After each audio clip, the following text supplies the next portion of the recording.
정영택 목사의 쉐마 바이블입니다. 로마서 4장 말씀 가운데서 4장 10절에서부터 다시 말씀을 읽겠습니다. 그런즉 이 복이 할례자에게냐 혹은 무할례자에게냐 무릇 우리가 말하기를 아브라함에게는 그 믿음이 의로 여겨졌다 하노라. 그런즉 그것이 어떻게 여겨졌느냐? 할례시냐 무할례시냐? 할례시가 아니요 무할례시니라. 그가 할례의 표를 받은 것은 무할례시의 믿음으로 된 의를 인친 것이니 이는 무할례자로서 믿는 모든 자의 조상이 되어 그들로 의로 여기심을 얻게 하려 하심이니라 하는 말씀입니다. 이것은 지난주에도 읽었습니다. 오늘은 찬송가 303장 날 위하여 십자가에 이 찬양을 함께 부르시겠습니다. 자, 다시 한번 간단하게 요약해서 말씀드리면 아브라함이 믿음으로 의로워졌는데 그게 할례 받을 때냐 할례를 받지 않았을 때냐 할례 받지 않았을 때였다. 그리고 그 다음에 할례를 받았다. 이렇게 된 이유는 바로 아브라함과 같은 믿음의 후손이 다 되게 하기 위해서 그렇게 한 것이다. 그래서 그 다음에 말씀하고 있는 것입니다. 12절에 또한 할례자의 조상이 되었나니 곧 할례 받은 자에게뿐 아니라 우리 조상 아브라함이 무할례 시에 가졌던 믿음의 자취를 따르는 자들에게도 그러하니라. 그러니까 할례냐 무할례냐가 문제가 아니고 아브라함과 같은 믿음의 자취를 따르는 모든 사람에게도 이러한 복이 의로움의 복이 주어진다 하는 것입니다. 13절 아브라함이나 그 후손에게 세상의 상속자가 되리라고 하신 언약은 율법으로 말미암은 것이 아니요 오직 믿음의 의로 말미암은 것이니라. 우리가 믿음으로 말미암아 의로워졌다는 것은 세상적 상속이 아니다. 믿음의 상속이다. 그래서 말씀합니다. 만일 율법에 속한 자들이 상속자이면 믿음은 헛것이 되고 약속은 파괴되었느니라. 율법은 진노를 이루게 하시나니 율법이 없는 곳에는 범법도 없느니라 말씀하고 있습니다. 유대인들은 율법을 자랑하죠. 우리도 말씀을 자랑하고 성경의 법을 많이 이야기하고 있죠. 그런데 중요한 것이 있습니다. 그것은 무엇입니까?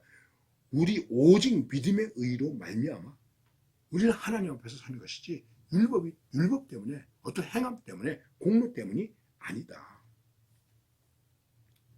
만일 그런 것 때문에 구원을 얻는다면 믿음으로 의로워진다면 그러면 결국은 우리의 믿음이 헛것이 되는 것이다 하는 말씀이 되는 것입니다. 아브라함의 믿음은 그것을 얘기하고 있는 것입니다. 그래서 우리가 성경을 얘기할 때 이렇게 얘기하기도 합니다. 하나님의 은혜의 줄기를 아브라함적이냐 모세적이냐. 모세가 그런 건 아니죠. 모세적으로 생각할 때는 자꾸만 율법적으로 생각하는 거예요. 아브라함적으로 생각할 때는 은혜로 생각하는 거예요. 율법도 믿음으로 받는 거예요. 그러나 율법을 통해서 구원받는 게 아니죠. 율법을 통해서 내가 죄인임을 깨닫고 하나님의 은혜에 더욱 깊이 갈 수 있는 것을 말하는 것입니다. 그래서 그럴 때 율법을 초등학교 교사와 같은 것이다. 초등교사와 같은 것이다. 옛날에는 몽학선생이라고 얘기했습니다. 나중에 또 그런 말씀이 나오겠습니다만 그런 얘기를 하게 되는 것입니다. 그래서 말합니다. 이렇게 돼서 우리가 믿음의 상속자가 되는 것이다. 믿음이 계속해서 이어지는 것이다. 16절 그러므로 상속자가 되는 그것이 은혜에 속하기 위하여 믿음으로 되나니 이는 그 약속을 그 모든 후손에게 굳게 하려 하십니다. 율법에 속한 자에게 뿐만 아니라 아브라함의 믿음에 속한 자에게도 그러하니 아브라함은 우리 모든 사람의 조상이라. 기록된 바 내가 너를 많은 민족의 조상으로 세웠다 하심과 같으니 그가 믿은 바 하나님은 죽은 자를 살리시며 없는 것을 있는 것으로 부르시는 자이시니라. 아브라함이 바랄 수 없는 중에 바라고 믿었으니 이는 네 후손이 이 같으리라 하신 말씀대로 많은 민족의 조상이 되게 하려 하심이라 말씀하고 있습니다. 이 아브라함의 믿음을 따라서 많은 사람들이 우리도 아브라함처럼 이런 믿음의 후손이 될 수 있겠구나. 믿음의 기업을 가져갈 수 있겠구나. 그러니까 믿음의 조상이 된 것이죠. 믿음의 아버지가 된 것이죠. 자, 이것을 다시 우리에게로 적용시키면 우리도 지금 어떻게 되겠습니까? 아브라함과 같은 믿음으로 살면 우리 이후의 사람들을 우리의 믿음의 후손으로 생각할 수 있고 또 우리의 후손들이 뭐라고 생각하겠습니까? 우리 아버지를, 우리 할아버지를 믿음의 조상, 믿음의 아버지, 믿음의 어머니로 얘기하는 것이죠. 혈육이 아니더라도 가끔 그렇게 얘기하는 분들 계시죠? 아, 이분이 제 믿음의 아버지입니다. 저도 제 믿음의 아버지가 계십니다. 시골 교회 전도사님이셨습니다. 물론 목사님이 되셨고 세상을 드셨습니다만 그분은 제 믿음의 아버지와 같았습니다. 아, 그분이 제 믿음의 아버지이시죠. 아, 이분은 제 믿음의 어머니입니다. 그런 것을 우리들에게 가르쳐주고 있는 것입니다. 그러니까 우리도 믿음의 조상이 돼야 돼요. 이러한 믿음에 대해서 성경은 뭐라고 말하냐면은 바랄 수 없는 가운데 바라는 믿음이었다. 볼 수 없었는데 보았던 믿음이었다. 그래서 믿음은 바라는 것들의 증거요, 보지 못하는 것들의 증거라고 얘기하고 있는 거예요. 믿음이 얼마나 귀한 것입니까? 그래서 의인은 믿음으로 말미암아 사는 거예요.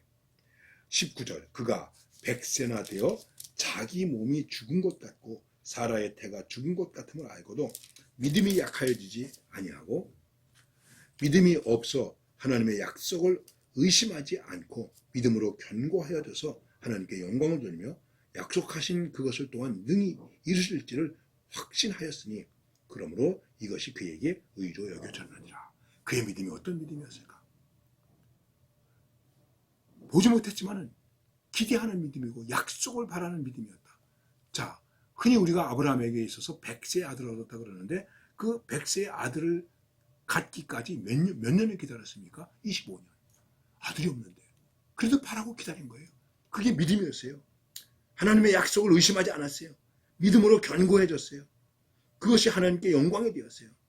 하나님께서 약속하신 것을 능히 이룰 줄로 확신하면서 살았어요. 그게 믿음이에요. 지금 없는데, 잡히지 않았는데, 볼 수 없었는데, 그래서 그것이 의로 여겨진 것이다.